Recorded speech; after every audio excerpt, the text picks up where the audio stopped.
Thank you. Thank you for having me today. Actually, today I would like to share with you a personal story about global governance over the past decades. Let me show you a photo. This is me introducing China global governance philosophy to the global media at a press conference at a G20 summit, Turkey, in 2015. To be honest, there were very few media outlets at the time. And not many countries at that time believed that China should have a global governance philosophy. People at the time were more skeptical of China.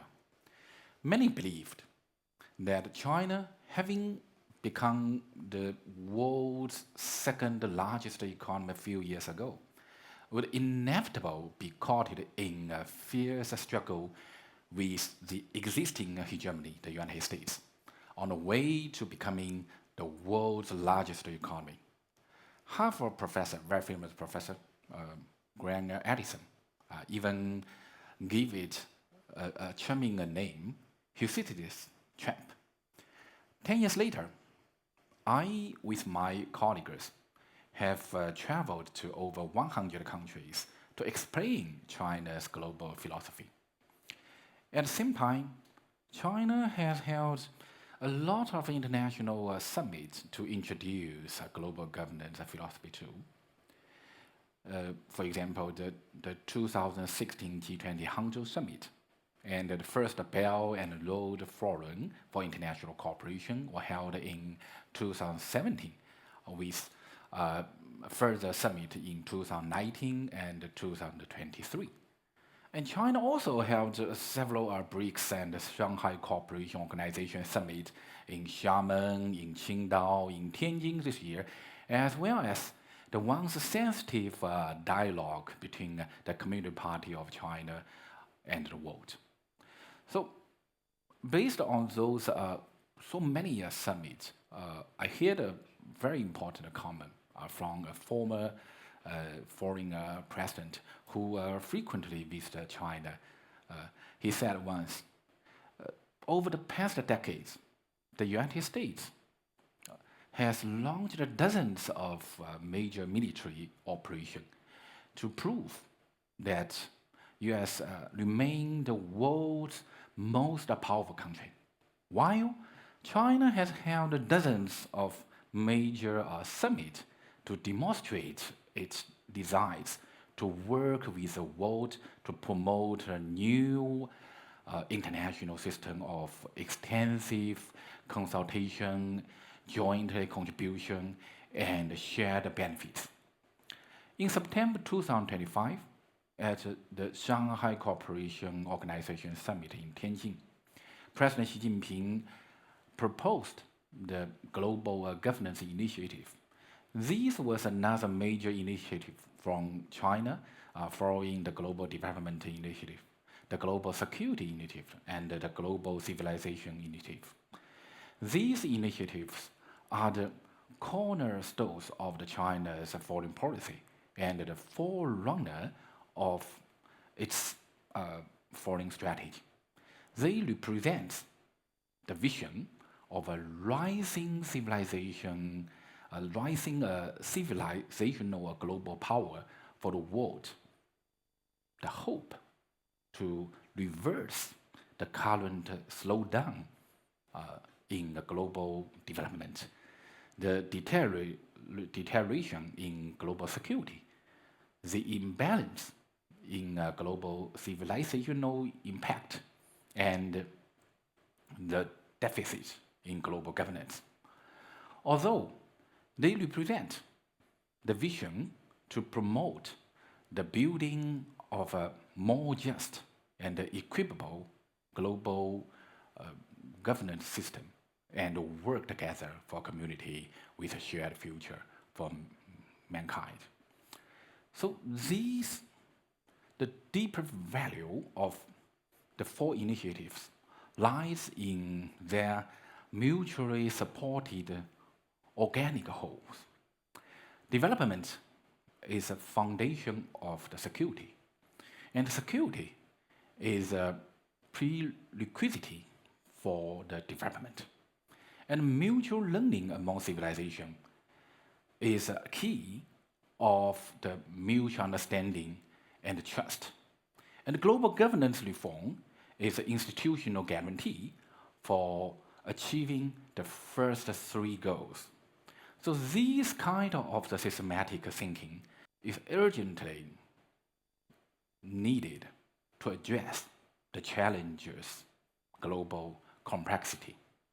So some Western media, they often keep the skepticism about China's the four initiatives, because they often those ideas are often stem from outdated zero game thinking and institutional anxiety. So in fact, China's four initiatives are not meant to reinvent the wheel, but China wants to push the reform and improve the existing international system. So history has proved that the rise of a new great power is inevitably accompanied by the ideological contribution and institutional innovation. For example, the Western value system laid the foundation for the modern international relations. And Britain world system created by the United States in the 20th century established the post-World War II international economic order. So today, China's four initiatives respond to the widespread expectations of country in the global south for a fair and just international order. These further evaluated by the sharp itself, the sharp rise of favorable views of China's national image and show in numerous global opinion poll in recent years. So the rise of a civilizational global power requires not only the economic and military strength, but also the ideological leadership and the agenda setting power. So I think the four initiatives, like four dimension coordinate, define a new paradigm for China's interaction with the world. No longer simply exporting goods and capitals, but sharing development experience, security concept, civilizational wisdom, and governance strategy.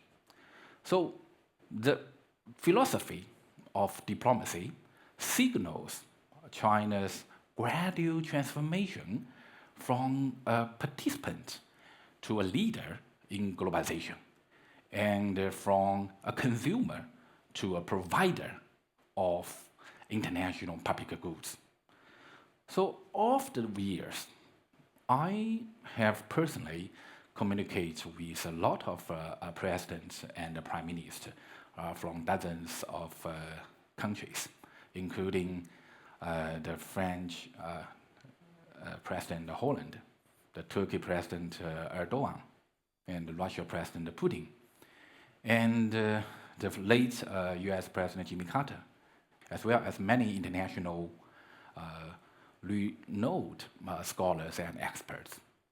So more and more countries and international organizations have come to realize that China offers not only solution, but a significant framework and methodology for addressing global challenges.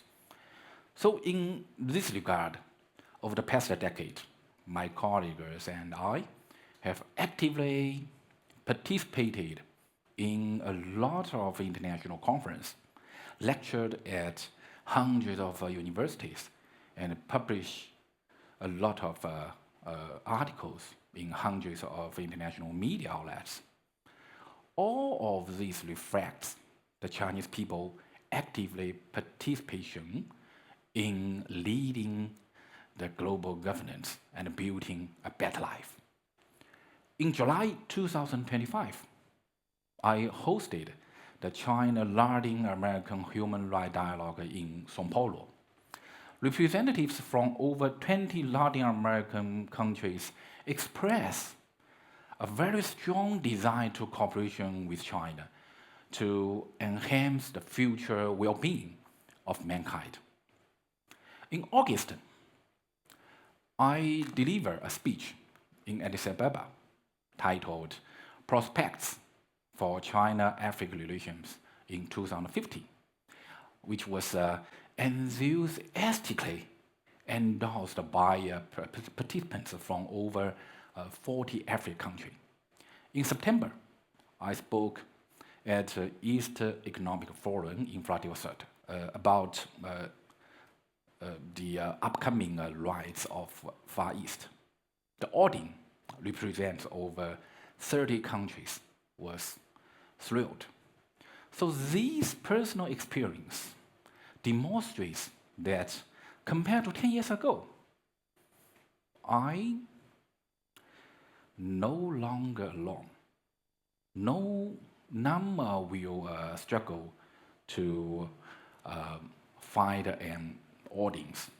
So this is because China governance philosophy and the vision for the global level is gaining increasing attention. So finally, I'd like to share a familiar picture of Tiananmen Center. Remember these two slogans on the left? A read, long live the People's Republic of China. On the right, long live the great unit of the peoples of the world. So this is China's strategic resolve and the goals the Chinese people strive for. So I believe that the great unit of the people of the world and the goal of building a community with a shared future to mankind will surely be achieved. This is my opinion. Thank you.